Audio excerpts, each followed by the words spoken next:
This video is brought to you by Squarespace, the easiest way to build beautiful and functional websites. We'll be hearing more about them later, but first we need to talk about the latest attempt to build high-speed rail in Australia. Because this year is an election year in Oz, and almost like clockwork, the topic of high-speed rail has found itself back in the news. This is because the High-Speed Rail Authority has recently handed the federal government the business case for the latest set of plans to start building the long-awaited East Coast High-Speed Railway. The authority has been given an impressive budget of $500 million to use in the planning of the project, as well as to get started on some of the early works. It's also being headed up by Tim Parker, who formerly worked as the head of project for the Sydney Metro, a project that has so far been a massive success. So if he can bring any of that success to this project, we might actually see it get off the ground. But while the authority has been tasked with the mammoth task of building a full East Coast route from Melbourne to Brisbane via Sydney and Canberra, they're starting with a smaller focus, that being just between Sydney and Newcastle. The current plan is for this smaller route to form the first stage of a larger high-speed network, with later stages then extending it further up and down the east coast.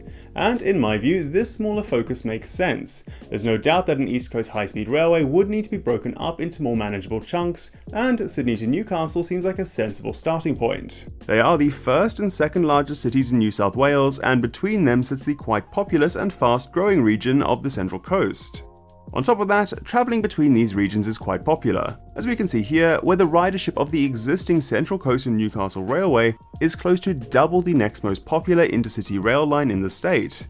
And that's despite travel times on that line often being quite a bit slower than driving. So one could imagine how a new rail line that could make journeys on this route faster than the existing one, and especially if it could do it faster than cars, could become pretty popular.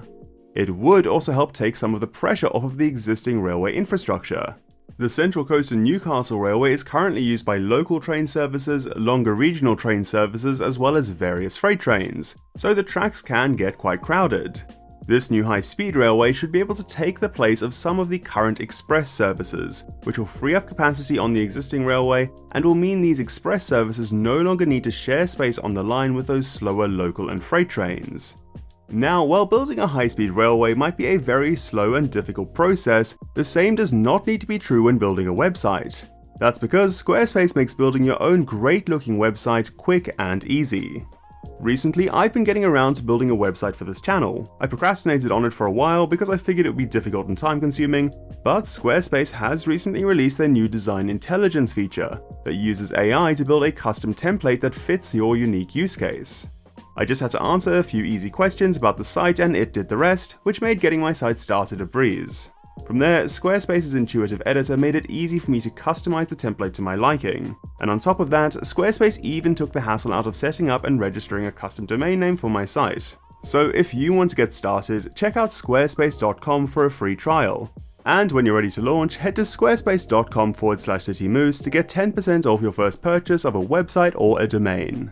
Now, getting back to the high-speed rail project, while we don't know too much about its first stage just yet, the authority has suggested it could be opened as soon as 2037 and would feature just 3 stops, one in Sydney, one in Newcastle, and one on the Central Coast.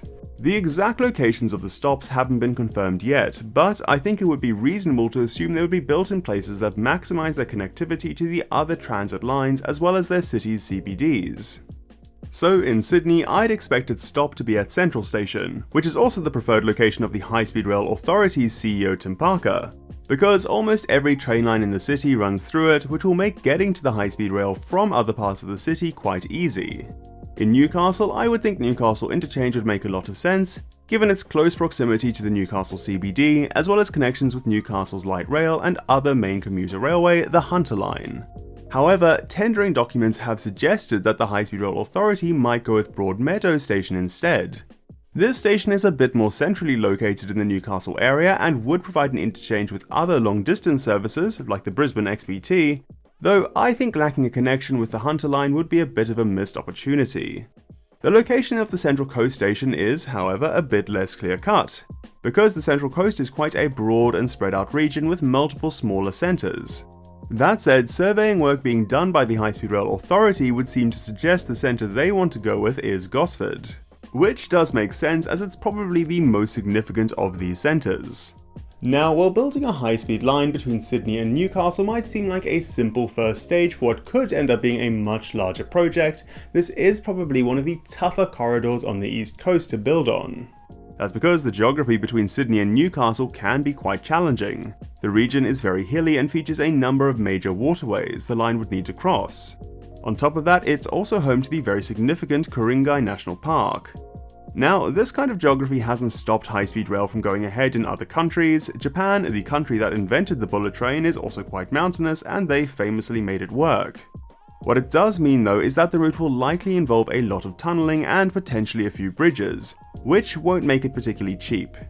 It has been estimated that around half the route would need to be underground, with the longest tunnel being a 38-kilometre one between Sydney and Gosford, which would become one of the longest rail tunnels in the world. These tunnels would allow the train to avoid the steep gradients and sharp turns that would be required if the route was built above ground, which should help make it go faster.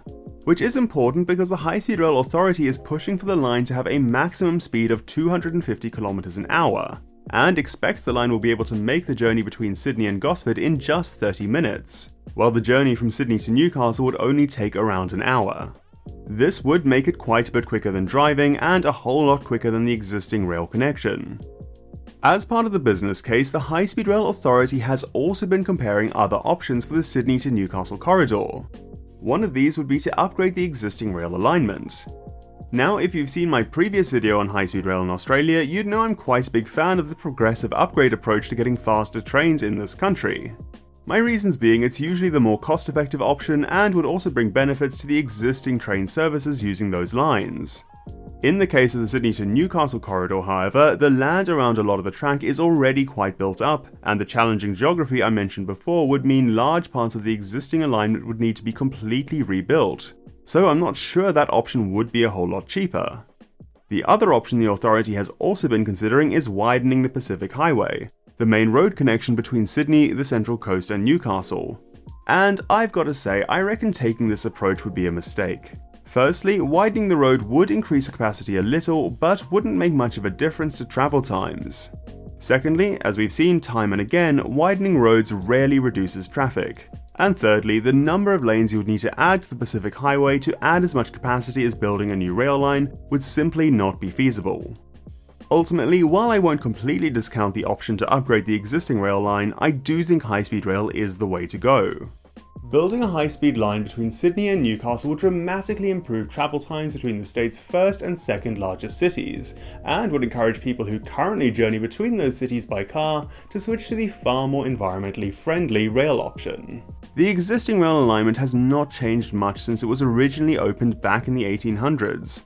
All the while, significant investment and improvements have been given to the road options along that route.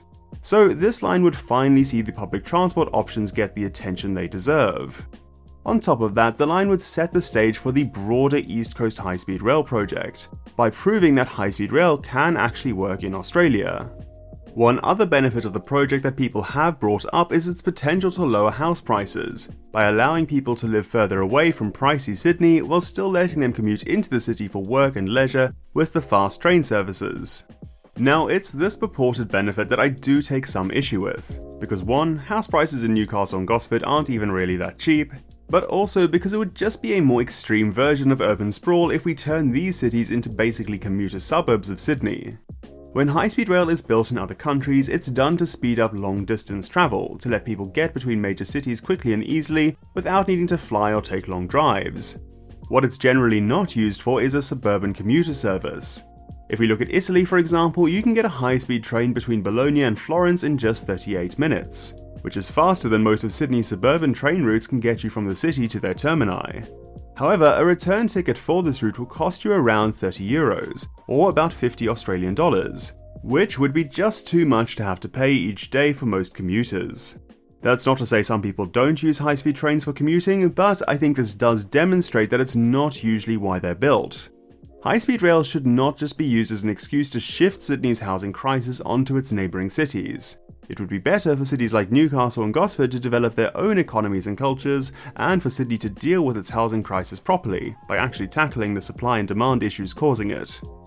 Regardless, I do think it's about time Australia got to building high-speed rail. The country's existing regional and intercity rail infrastructure has been left behind for far too long.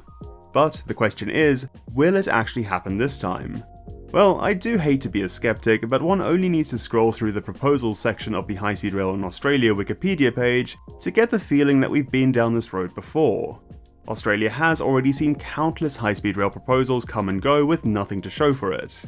There are a few points that could make it different this time. The success of recent projects like the Sydney Metro has shown that Australians can get excited for high-quality rail services, and this project's smaller starting scope might also make it a bit more palatable than, say, doing the full Melbourne to Brisbane route. On top of that, increasing congestion between Sydney and Newcastle is an issue governments are going to need to address one way or another, though they may not choose high-speed rail. And there's also the fact that this route wouldn't directly compete with the airlines, which might mean it will get a little bit less pushback from certain groups. With that said though, only time will tell, but I do hope one day Australia will be able to actually realise the dream of having its own high-speed rail network. Well, I hope you enjoyed the video. If you did, consider giving it a like and subscribing to the channel. And if you really liked it, you could consider supporting me on Ko-fi, I do always appreciate it. But, as always, I'm Kyle, aka City Moose, and thanks for watching.